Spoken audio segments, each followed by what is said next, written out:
I went to California when I was young to look for gold. I never found enough money to get rich.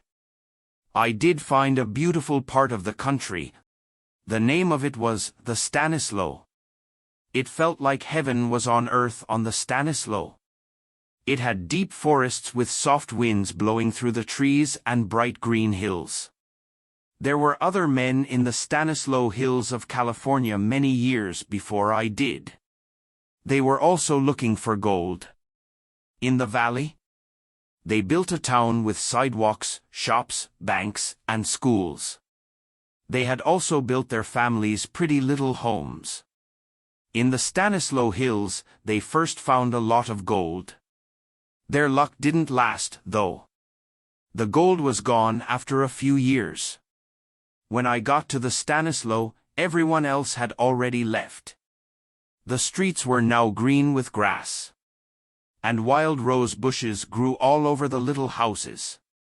Years ago, when I walked through the empty town in the summer, the only sound I could hear was bugs. As it turned out, I wasn't alone after all. A man stood in front of one of the small houses and smiled at me. Wild rose bushes did not grow around this house. There were blue and yellow flowers in a cute little garden in front of the house. The windows had white curtains that hung down and moved in the light summer breeze. The man smiled again as he opened his door and pointed to me. When I got inside, I couldn't believe what I saw. My friends and I had been living in rough mining camps for weeks. For days, we slept on the hard ground and ate canned beans off of cold metal plates. During the day, we worked hard to find gold. It felt like my spirit came back to life here in this little house. On the shiny wood floor, I saw a bright rug. Lots of pictures were up all over the room.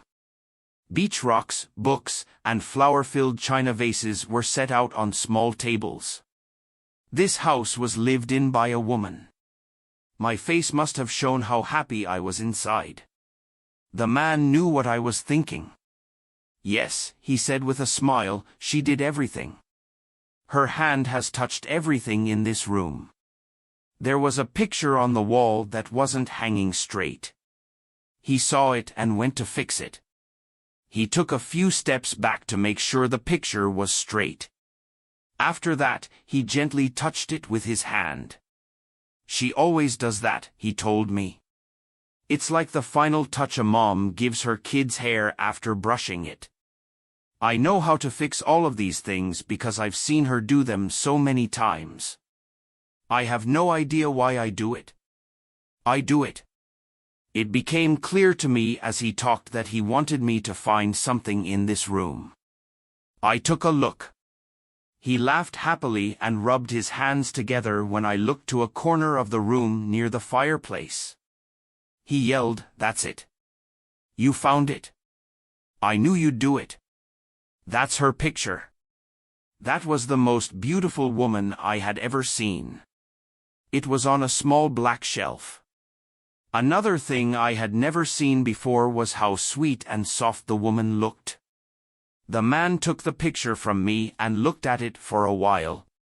Her last birthday was when she was 19. We got married on that day. Wait until you meet her when you see her. Where is she now? I inquired. The man sighed and put the picture back on the small black shelf. Oh, she's gone, he said. It was her trip to see her parents. They live about 50 or 40 miles away. She hasn't been seen in 2 weeks. I asked, when will she be back?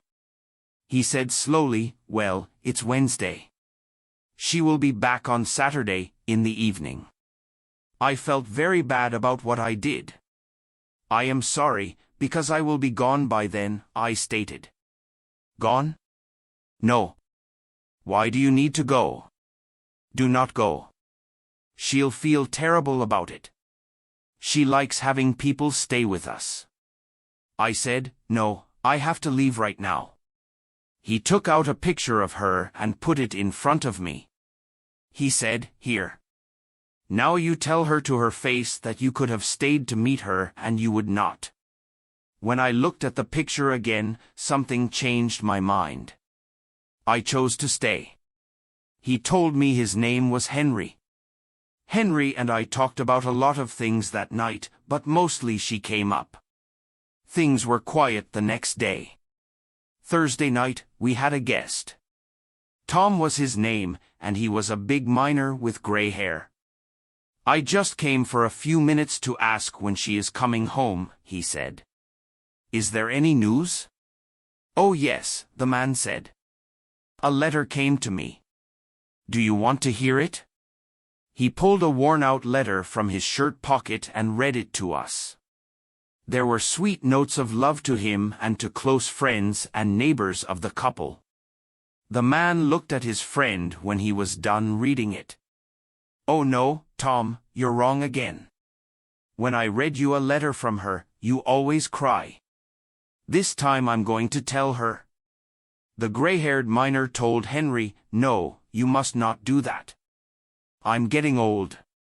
And even small amounts of sadness make me cry. I hoped she would be here tonight very much. Another old miner came to see us on Friday, the next day. He asked to read the letter. He also cried when he read the message. He said, we all miss her so much. Saturday came at last. It seemed like I looked at my watch a lot. This was seen by Henry. You don't think something has happened to her, do you? I asked him. I gave her a smile and told her I was sure she was okay. He didn't seem happy, though. As the sun went down, I was glad to see his friends Tom and Joe coming down the road. The old miners had guitars with them. They brought flowers and a whiskey bottle too. They put the flowers in vases and started playing their guitars quickly and loudly. Henry's friends kept giving him whiskey and making him drink it. Tom stopped my arm as I reached for one of the 2 glasses that were still on the table. He said in a whisper, drop that glass and pick up the other one. Just as the clock struck midnight, he gave Henry the last of the whiskey. Henry drained the glass. His face turned whiter and whiter. Boys, he told them, I smell bad. I wish I could lie down. Henry fell asleep almost as soon as he spoke. In an instant, his 2 friends picked him up and took him to his room. After coming back, they shut the door. It looked like they were getting ready to go. I told them, please don't go. She won't know who I am. I don't know her. They both looked at each other. His wife has been dead for 19 years, he said. Then I whispered, dead? Dead or worse, he clarified. About 6 months after getting married, she went to see her parents. They caught her on her way back, on a June Saturday evening when she was almost here. She was never seen again. Henry lost his mind. He still believes she is alive. He thinks June is gone on her trip to see her parents when she comes back. After that, he starts to wait for her to return. He pulls out an old letter. We stop by to see him so he can read it to us. We come here to be with him on the Saturday night she's supposed to come home. There is a drug in his drink that will help him sleep all night. After that, he'll be fine for another year. Joe took off his hat and put down his guitar. We have done this every June for 19 years, he noted. There were 27 of us the first year. We are the only ones left now. The pretty little house's door was opened by him. And the 2 old men were gone into the Stanislaw's darkness.